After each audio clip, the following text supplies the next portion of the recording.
Hello everyone. Today we will revisit one of the most famous fairy tales from the Brothers Grimm, Little Red Riding Hood.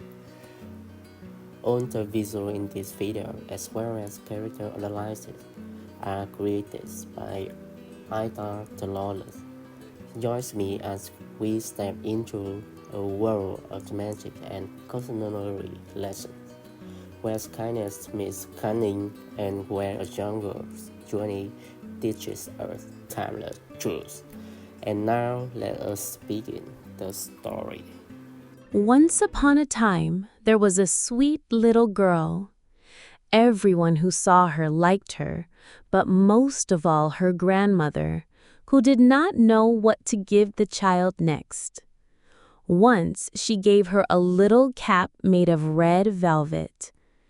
Because it suited her so well and she wanted to wear it all the time, she came to be known as Little Red Riding Hood. One day, her mother said to her, "Come, Little Red Riding Hood, here is a piece of cake and a bottle of wine. Take them to your grandmother. She is sick and weak, and they will do her well. Mind your manners and give her my greetings. Behave yourself on the way, and do not leave the path, or you might fall down and break the glass, and then there will be nothing for your sick grandmother." Little Red Riding Hood promised to obey her mother. The grandmother lived out in the woods, a half hour from the village. When Little Red Riding Hood entered the woods, a wolf came up to her. She did not know what a wicked animal he was and was not afraid of him. "Good day to you, Little Red Riding Hood." "Thank you, Wolf." "Where are you going so early, Little Red Riding Hood?" "To grandmother's." "And what are you carrying under your apron?" "Grandmother is sick and weak, and I am taking her some cake and wine. We baked yesterday, and they should give her strength." "Little Red Riding Hood, where exactly does your grandmother live?" "Her house is a good quarter hour from here in the woods, under the 3 large oak trees. There's a hedge of hazel bushes there.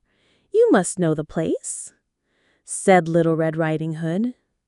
The wolf thought to himself, "Now there is a tasty bite for me. Just how are you going to catch her?" Then he said, "Listen, Little Red Riding Hood, haven't you seen the beautiful flowers that are blossoming in the woods? Why don't you go and take a look? And I don't believe you can hear how beautifully the birds are singing. You are walking along as though you were on your way to school in the village. It is very beautiful in the woods." Little Red Riding Hood opened her eyes and saw the sunlight breaking through the trees and how the ground was covered with beautiful flowers. She thought, "If I take a bouquet to grandmother, she will be very pleased. Anyway, it is still early and I'll be home on time." And she ran off into the woods looking for flowers. Each time she picked one, she thought that she could see an even more beautiful one a little way off, and she ran after it, going further and further into the woods. But the wolf ran straight to the grandmother's house and knocked on the door. "Who's there?" "Little Red Riding Hood, I'm bringing you some cake and wine. Open the door for me." "Just press the latch," called out the grandmother. "I'm too weak to get up." The wolf pressed the latch and the door opened. He stepped inside, went straight to the grandmother's bed, and ate her up. Then he took her clothes, put them on, and put her cap on his head. He got into her bed and pulled the curtain shut. Part 2. Swallowed and Rescued. Little Red Riding Hood had run after flowers and did not continue on her way to grandmother's until she had gathered all that she could carry. When she arrived, she found to her surprise that the door was open. She walked into the parlor, and everything looked so strange that she thought, "Oh my God, why am I so afraid? I usually like it at grandmother's." Then she went to the bed and pulled back the curtains. Grandmother was lying there with her cap pulled down over her face and looking very strange. "Oh, grandmother, what big ears you have!" "Oh, the better to hear you with." "Oh, grandmother, what big eyes you have!" "All the better to see you with." "Oh, grandmother, what a horribly big mouth you have!" "All the better to eat you with." And with that, he jumped out of bed, jumped on top of poor Little Red Riding Hood, and ate her up. As soon as the wolf had finished this tasty bite, he climbed back into bed, fell asleep, and began to snore very loudly. A huntsman was just passing by. He thought it strange that the old woman was snoring so loudly, so he decided to take a look. He stepped inside, and in the bed there lay the wolf that he had been hunting for such a long time. "He has eaten the grandmother, but perhaps she still can be saved. I won't shoot him," thought the huntsman. So he took a pair of scissors and cut open his belly. He had cut only a few strokes when he saw the red cap shining through. He cut a little more, and the girl jumped out and cried, "Oh, I was so frightened. It was so dark inside the wolf's body." And then the grandmother came out alive as well. Then Little Red Riding Hood fetched some large, heavy stones. They filled the wolf's body with them, and when he woke up and tried to run away, the stones were so heavy that he fell down dead. The three of them were happy. The huntsman took the wolf's pelt, the grandmother ate the cake and drank the wine that Little Red Riding Hood had brought.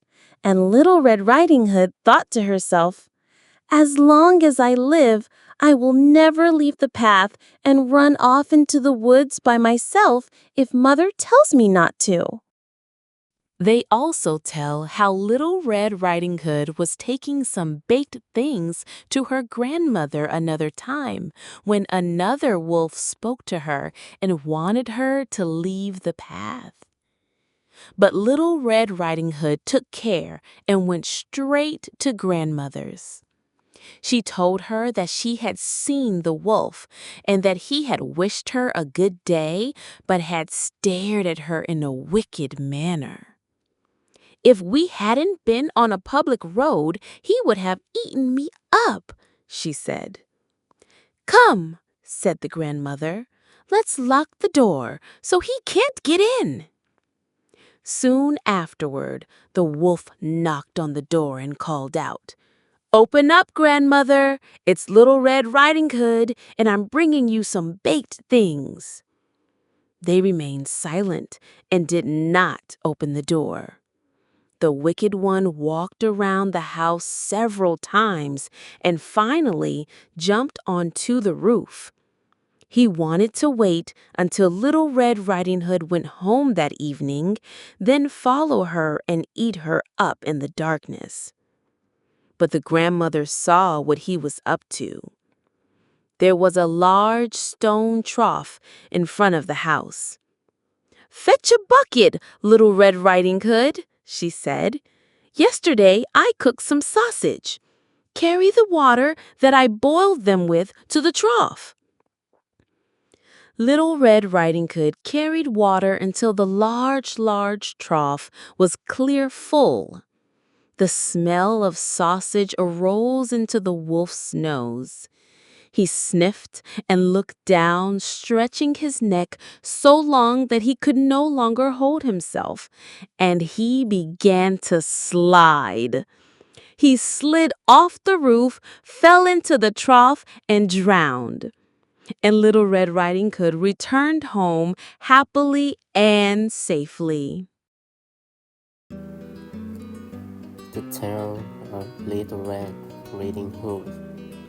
It more than just a trip to grandmother's house. It's a reminder of two paths in life. From the work, we learn that scanning and greed may bring short-term gain, but in the end, evil will always face its downfall. From a literate writing hood, we see that innocence, distraction, and ignoring with or fight can lead us into danger. Yes, more importantly, after each mistake, we can grow stronger and wiser if we are willing to learn and change. And that's the wise from that day on. Little red reading who never left the third part again. Bye bye. See you.